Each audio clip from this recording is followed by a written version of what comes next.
The night was cold and silent. Wind blew across the empty road that cut through the dark hills of planet Meridia. A lonely hovercar slowed down, its lights glowing red against the dust. Inside sat a tall woman with sharp eyes and fine clothes, and a small alien girl with glowing blue hair clutching a torn blanket. The woman's voice was cold. "Get out," she said. The girl looked up, confused. "Stepmother, where are we going?" "We're not going anywhere," the woman replied. "You are." The door opened and the cold air rushed in. The little girl's silver skin shivered under the starlight. "Please don't leave me here," she whispered. But her stepmother only smiled, a cruel smile. "You're nothing but a half-blood mistake. Your father is gone. You have no place in my house or in my life." The hovercar's engine roared. Before the girl could speak again, the car lifted into the air and disappeared into the night sky, leaving only dust and silence behind. The girl stood there for a moment, frozen. Her bare feet sank into the cold dirt. Her name was Lyra. She was only 10 years old, half human, half Xerian, the alien race that once ruled these lands. Her small heart pounded. She wanted to scream, but her voice was too weak. She sat down by the roadside, hugging her knees. The stars above her shimmered, reflecting in her tear-filled eyes. Each tear glowed faintly blue before falling to the ground. Minutes passed, then hours. Somewhere in the distance, the sound of an engine grew louder, not the sharp hum of a rich woman's hovercar, but the deep growl of an old truck. The truck came to a stop beside her. The driver leaned out of the window. He was a rough-looking man with kind eyes, wearing a dusty jacket and gloves. His name was Evan, a human miner who worked long hours for little pay. He stared at the small figure sitting by the road. "Hey there, kid." "You lost?" Lyra looked up, frightened. She didn't answer. Evan frowned and stepped out of the truck. The cold wind bit through his jacket. "Where's your family?" he asked gently. She shook her head. "Gone," she whispered. He saw her silver skin, her glowing hair. She wasn't human. "You're Xerian?"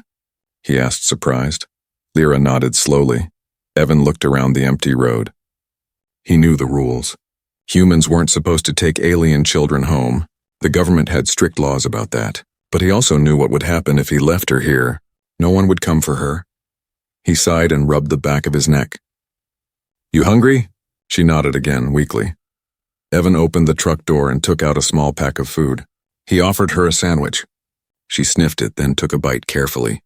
The bread was dry, but her eyes lit up with gratitude. "Better than nothing, huh?" he said with a small smile. For the first time that night, Lyra smiled too. A small, shy smile that made something warm stir in Evan's chest. He crouched down. "Listen, kid, I can't leave you here. But if I take you with me, I might get in trouble." Her voice trembled. "Please, don't leave me." Evan looked into her glowing blue eyes. They reminded him of the stars, are bright but lonely. He couldn't say no. "All right," he said quietly. "Hop in." He lifted her gently and wrapped his old jacket around her small shoulders. She fell asleep in the seat beside him, her head resting against the window.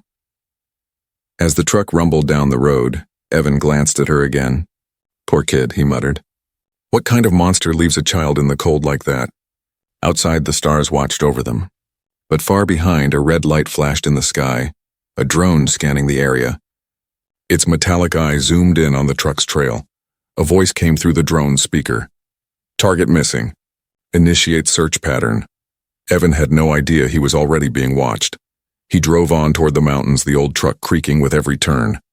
In the distance, his small cabin waited. A lonely place for a lonely man. But tonight he was not alone. The girl stirred in her sleep, whispering softly, "Papa." Evan's heart ached. He looked at her again and tightened his grip on the steering wheel. "Don't worry, kid," he said under his breath. "You're safe now. I'll take care of you." But as the wind howled outside and the drone's light followed them from afar, one thing was clear. This was only the beginning. Somewhere out there, the cruel stepmother had realized her plan wasn't finished, and Lyra's fate was about to change forever.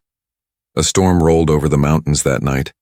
Lightning flashed across the dark sky as Evan's old truck climbed the narrow road, its engine coughing with every turn. Inside, the little alien girl slept quietly, wrapped in Evan's jacket. Her glowing blue hair cast a faint light across the truck's dashboard. like a small lantern guiding him through the storm. Evan glanced at her again. She looked peaceful now, but he could still see the traces of fear on her small face. Her silver skin shimmered when the lightning flashed. He had seen many strange things in the mines, but never a child like her. He sighed. What did I just get myself into? He muttered to himself. When the truck finally reached the top of the hill, a small wooden cabin came into view. It was old, half broken and surrounded by tall trees that whispered in the wind. The roof leaked, the windows were cracked, but it was home to him. Evan parked the truck and carried the girl inside. The cabin smelled of old wood and metal. He set her down gently on his worn-out sofa and covered her with a blanket. She didn't wake up. He lit a small fire in the fireplace. The warmth spread through the room. For a moment he stood there staring at her, wondering who she really was and why someone would throw her away like garbage. As he watched, he noticed something strange. A small glowing mark pulsed faintly on her wrist, a round symbol shaped like a star with 3 rings around it. It looked almost royal. He frowned. What's that supposed to be? The fire cracked and she stirred, her eyes opening slowly. They glowed like tiny blue suns. Where am I? She whispered. You're safe, Evan said softly. This is my place. Just a little cabin up in the hills. She looked around, confused but calm. You helped me. Even though I'm not human, Evan smiled sadly. Doesn't matter what you are. Cold's cold and hungry's hungry. You needed help? Lyra sat up, hugging the blanket. My father. He said humans were kind once. But my stepmother said you were all greedy. Evan chuckled lightly. Your stepmother sounds like the greedy one. For the first time, Lyra giggled.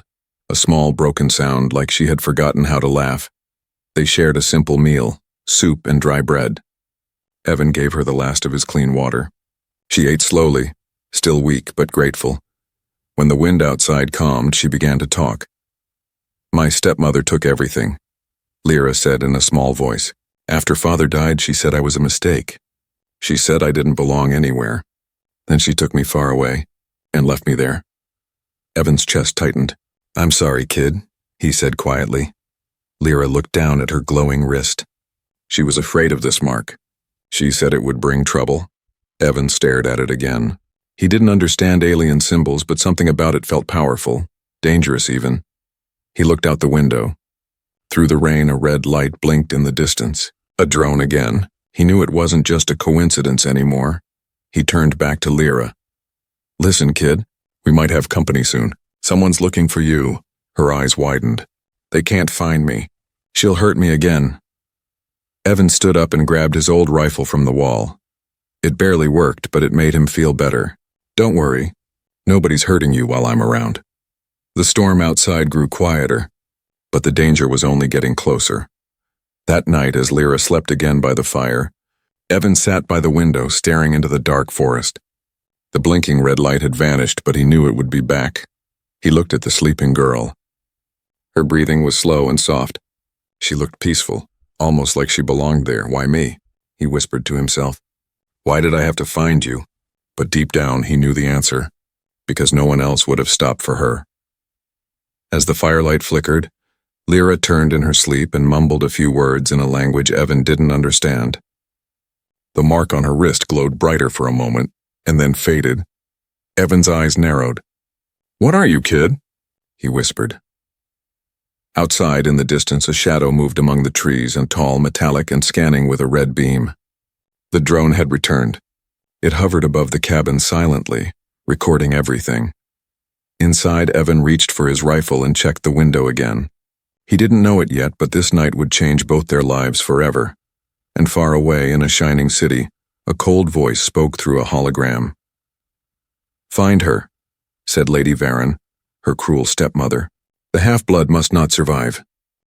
Morning came slowly over the mountains. The sky glowed pale gold and mist drifted between the trees. Evan sat outside the cabin, drinking bitter coffee from an old metal cup. He hadn't slept all night. The image of that red drone light still burned in his mind. Inside, Lyra was awake too. She stood near the window, watching the forest like she could feel something out there. Something dangerous. Her glowing blue eyes were quiet but alert. Evan looked back at her. You slept okay? He asked. She nodded softly. I had a dream, she said. There was a voice calling my name. It sounded like my father. Evan tried to smile. Dreams are good sometimes. They remind us what we miss. But he noticed her wrist again, that strange glowing mark. It was brighter now, like it had come alive overnight. What's that thing, really? He asked. Lyra hesitated. My father said it's a family mark. It shows our bloodline. Only royal families have it, Evan blinked. Royal, you mean like a princess? She looked down, almost ashamed. I guess so. But I don't want to be a princess. I just want my father back. Before Evan could reply, a sharp beeping sound came from outside, his old scanner alarm, one he had set years ago to detect mining drones. He ran to the window. 3 small machines hovered near the road, scanning the area with red beams. Damn, he muttered. They're here. Lyra's face went pale. They found us. Evan grabbed his jacket. We've got to move. Come on, there's an old tunnel behind the cabin. We can hide there. He led her through the back door into the forest. The path was rough and covered in roots. The sound of the drones grew louder. They slipped into a hidden cave behind a curtain of vines. Inside, the air was cool and damp. The place smelled of old earth and metal. This used to be part of the mining line, Evan whispered. No one comes here anymore. Lyra sat down, clutching her blanket. They won't stop, will they? Evan shook his head. Not if what you said is true. If you're royal blood, they'll want you dead before you can prove it. Her eyes filled with tears. But why? I didn't do anything wrong. Evan crouched beside her. Because people in power are afraid. They destroy what reminds them of their lies. She looked at him like she was seeing him for the first time. Not as a rough human, but as someone who understood pain. You've lost something too, haven't you? She asked quietly. He looked away. Yeah, my wife and son. Mining accident. Long time ago, silence filled the cave. Only the hum of distant drones echoed outside. Then Lyra reached out and touched his arm gently. I'm sorry, she whispered. Her hand was small and warm. For a moment, Evan felt something he hadn't felt in years. Hope. But the moment shattered when a loud, metallic voice boomed through the forest. Attention. The fugitive child is property of the Varon estate. Any human aiding her will be executed. Lyra gasped and clutched Evan's sleeve. That's her, she cried. That's my stepmother's voice. Evan's jaw tightened. Then she's not far. We can't stay here. He turned to leave, but Lyra suddenly froze. The mark on her wrist began to glow fiercely, brighter than before. Symbols appeared around it, floating in the air like blue light. Evan stepped back in shock. What the hell is happening? I don't know, she whispered.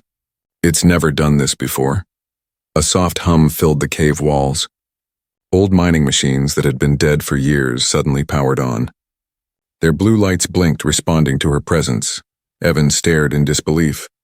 You're waking the old tech. How? She looked frightened. I don't mean to. It just listens to me. The ground trembled. A hidden panel slid open in the cave wall, revealing a holographic map, a glowing shape of the planet, with one golden star blinking deep beneath the surface. What is that? Evan whispered. Lyra stared at it. My father called it the heart of Zyria. He said one day I'd need to find it. Outside, gunfire echoed. The drones were no longer searching, they were attacking. Evan grabbed her hand. We'll figure this out later. Right now, we run. They rushed out of the cave, through the forest, branches snapping behind them. The sky was full of red lights now. Search beams, soldiers, machines. As they reached the edge of the trees, Evan stopped. In the distance, a large hovercraft was landing near the road. A bounty hunter stepped out, armor shining black under the sun. He held up a hologram of Lyra's face. Alive or dead, he said to his men. We bring her in. Evan's heart pounded. He looked down at the girl beside him, trembling, scared, but still holding his hand tight. He whispered, Don't worry, kid. I've got you. And as the bounty hunter's helmet turned toward them, the first shot rang out, and the chase began. The night had not yet ended, but the sky was already growing pale. Dawn was creeping up over the horizon, painting the mountains in gray and silver light. The forest was quiet except for the distant hum of engines and the echo of boots crunching through leaves. Evan crouched behind a fallen log, his breath heavy. He could see the bounty hunter's ship in the clearing below, dark and sharp like a steel hawk. Soldiers moved around it, their red visors glowing through the fog, and in the center of it all, inside a glowing cage, was Lyra. Her small hands gripped the bars, blue light flickering faintly from her skin. She looked cold and terrified. Evan's jaw tightened. "Hang on, kid," he whispered. "I'm coming." He had followed them all night after they captured her near the river. He had no plan, no backup, and no weapon strong enough to fight armored troops. Just an old mining rifle and a stubborn heart. But he wasn't going to leave her. Not again. Inside the cage, Lyra tried to stay calm. The bounty hunter, a tall man with a scar over his eye, was talking to someone on his wrist communicator. "Yes, Lady Varen," he said. "The half-blood is secured. She will be delivered before sunrise."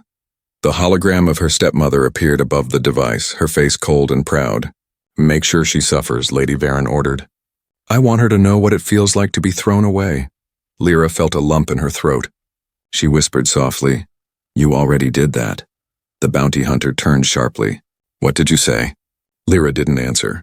She looked down, her glowing hair falling over her face, but deep inside something was changing. The mark on her wrist pulsed faster, responding to her fear and her anger. Up in the trees, Evan crawled closer. He spotted a fuel line running from the ship's engine to a power core on the ground. If he could break it, the ship would lose power. He pulled a knife from his belt. Dull and old, but it would have to do. He crawled on his stomach, mud and leaves clinging to his clothes. Every heartbeat sounded like thunder in his ears. He whispered to himself, "Just a little closer." A twig snapped under his knee. One of the soldiers turned. "Wait, did you hear that?" Evan froze.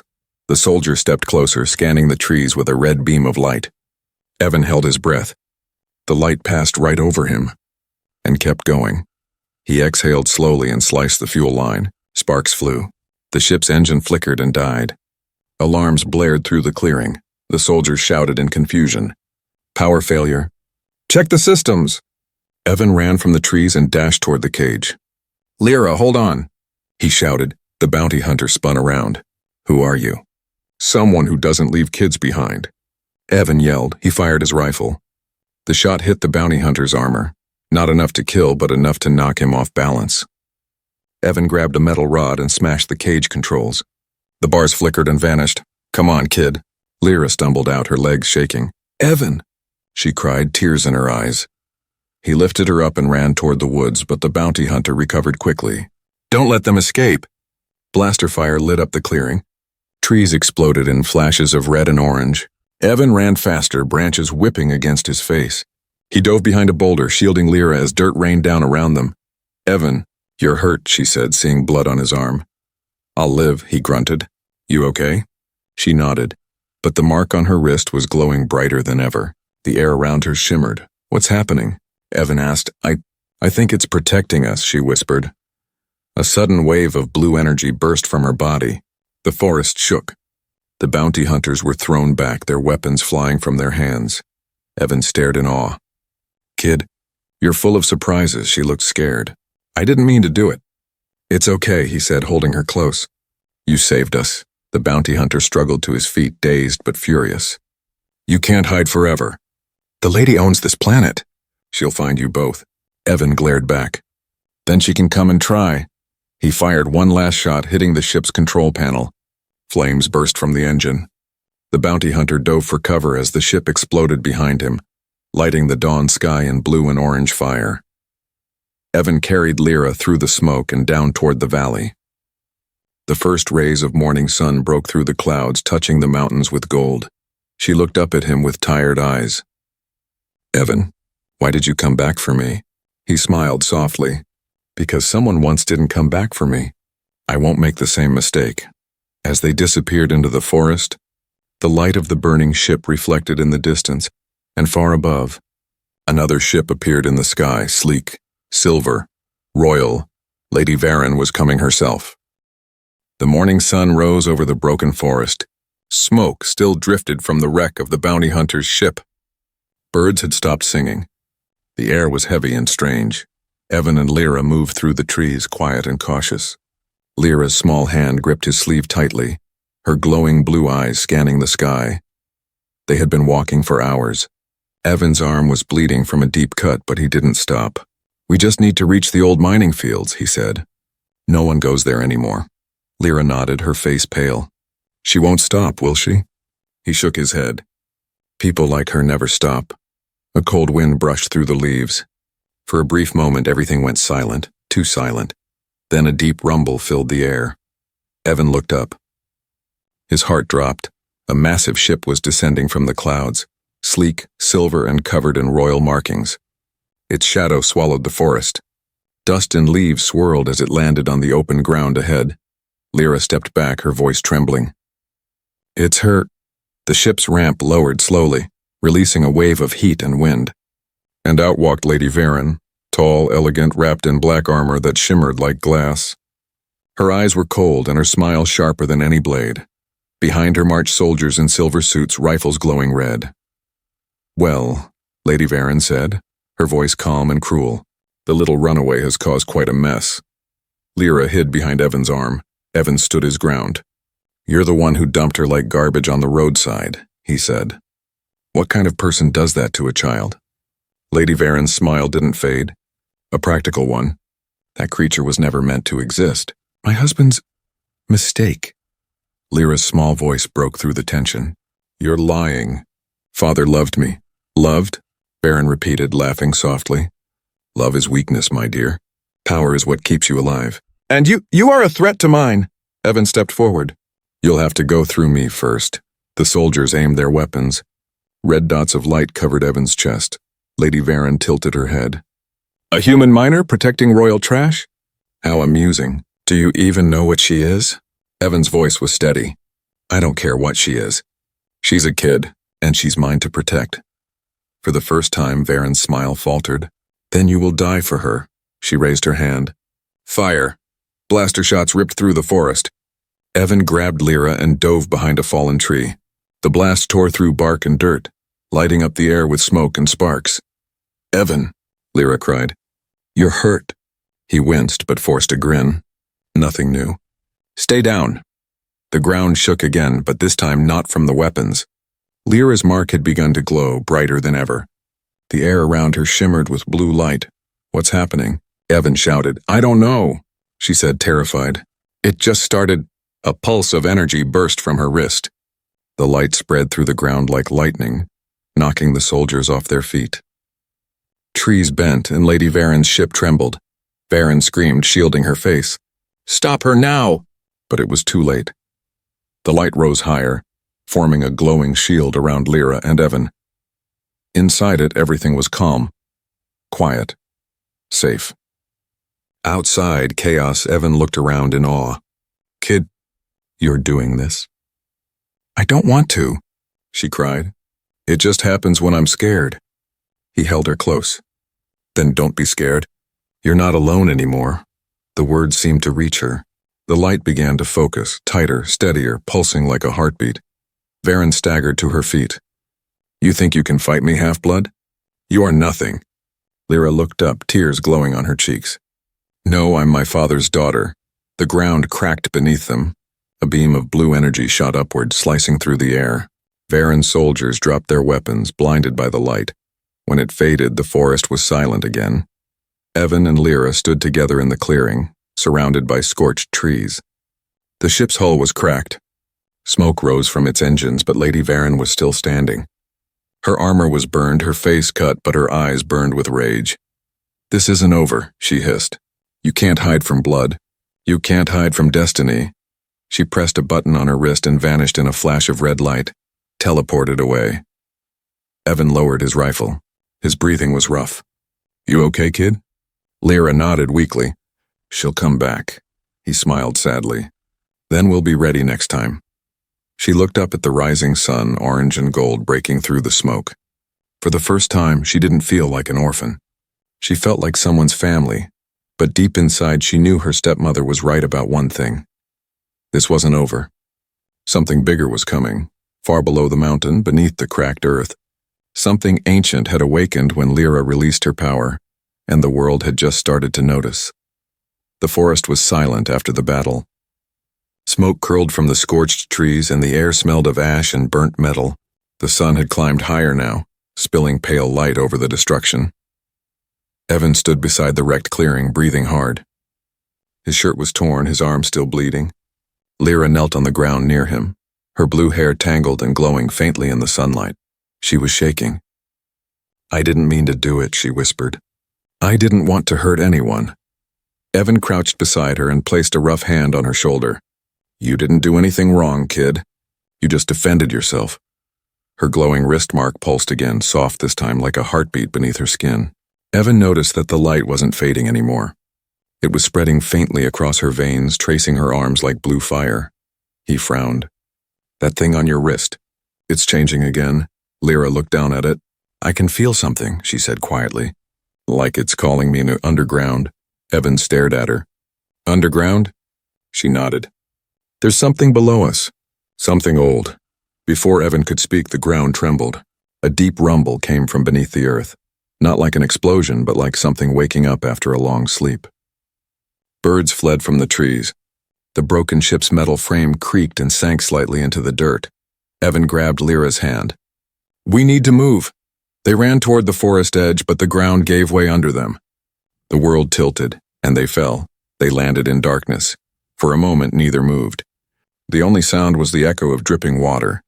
Then a soft blue glow filled the air, coming from Lyra's wrist. Evan groaned. "You okay, kid?" "I think so," she said. She helped him stand. The place around them was enormous, an underground chamber carved from black stone. Strange metallic roots glowed faintly along the walls. Evan stared around. "What is this place?" Lyra stepped forward slowly, the light from her hand growing brighter with each step. Symbols carved into the walls began to glow in response, as if they recognized her.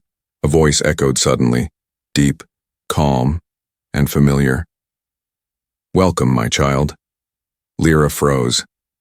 That voice, I know it.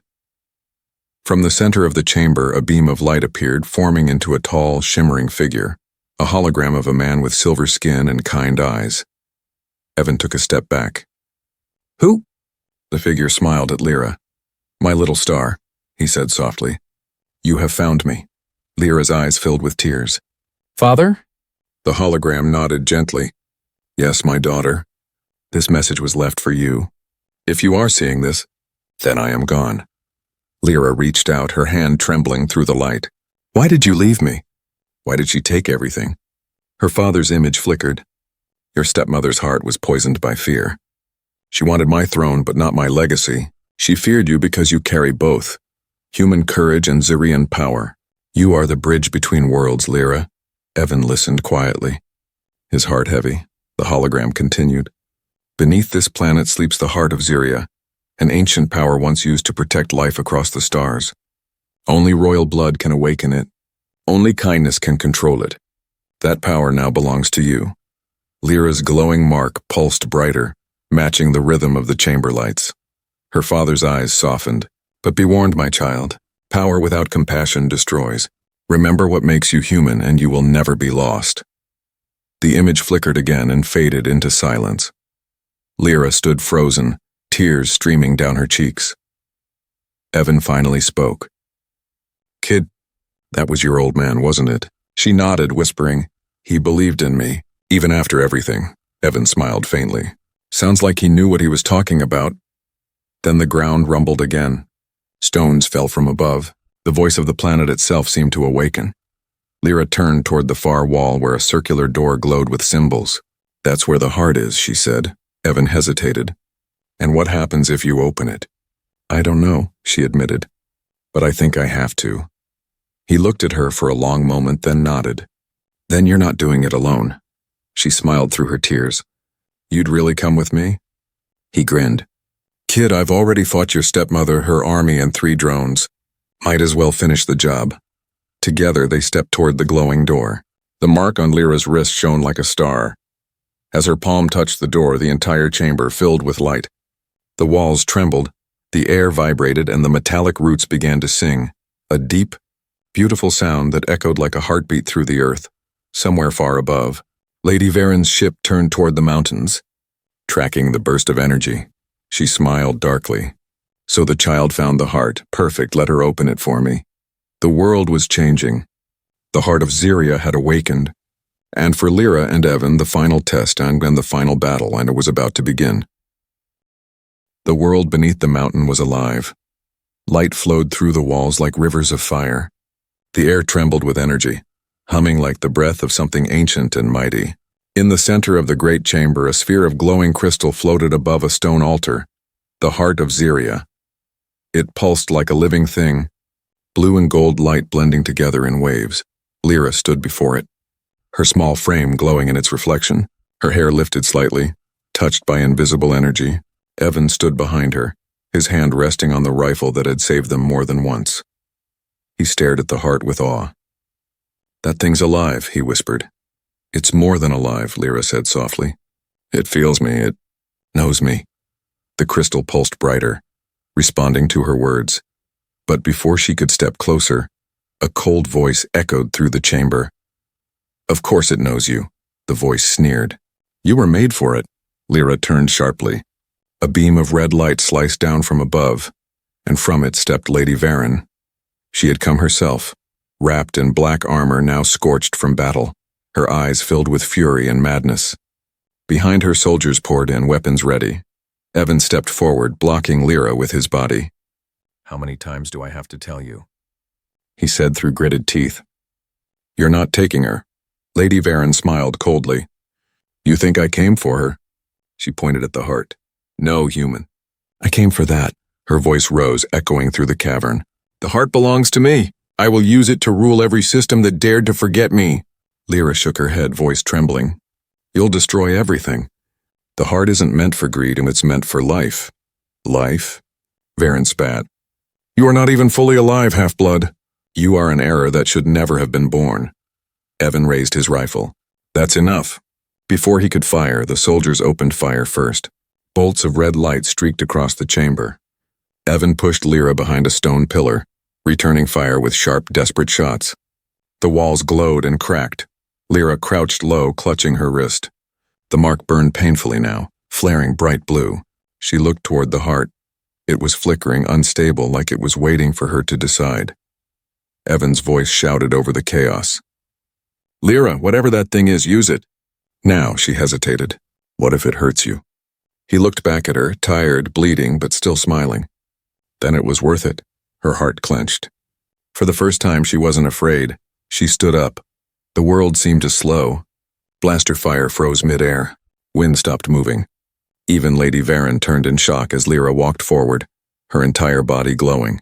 She lifted her hand toward the heart. "Please," she whispered. "Help me protect them," the crystal flared. A column of blue light exploded upward, filling the entire chamber. The soldiers were thrown back. Lady Varen screamed, covering her eyes. The heart connected with Lyra, not through touch, but through her soul. The light wrapped around her like wings. Her hair floated, her eyes shone pure white. She was no longer just a child. She looked like a queen from the stars. Evan stared in awe. "Kid," he whispered. "You're incredible." Lady Varen staggered forward, shouting above the roar. "You think you've won? That power will consume you." But Lyra's voice echoed across the chamber, calm, strong, royal. "It doesn't belong to me. It belongs to everyone." She spread her arms wide. The heart responded, sending waves of light across the planet. Trees that had been burned began to bloom again. Rivers flowed clearer. The skies brightened. Varen screamed, her armor cracking under the force. "No, I won't let a child take my throne." She lunged forward, but the ground beneath her split open, swallowed by blue light. Her scream faded into the darkness below.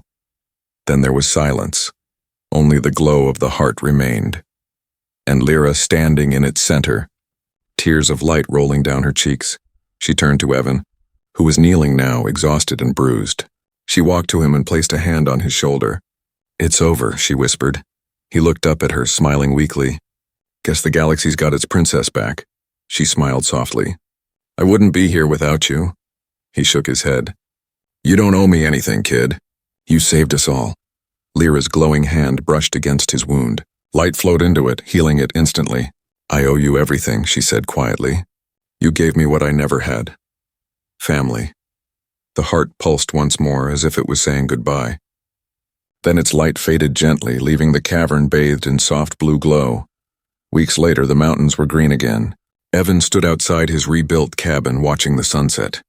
Above him, a large star glowed brighter than the rest and blue and gold like the heart of Ziria. He smiled. "Guess you found your place, kid." A soft wind brushed his face, warm, gentle, almost like a touch. Somewhere among the stars, Queen Lyra watched over him. She was no longer the abandoned child left on the roadside. She was the bridge between worlds, the voice of peace, the orphan who became a legend. And in every corner of the galaxy, stories began to spread about the human miner and the alien princess who changed the fate of two worlds.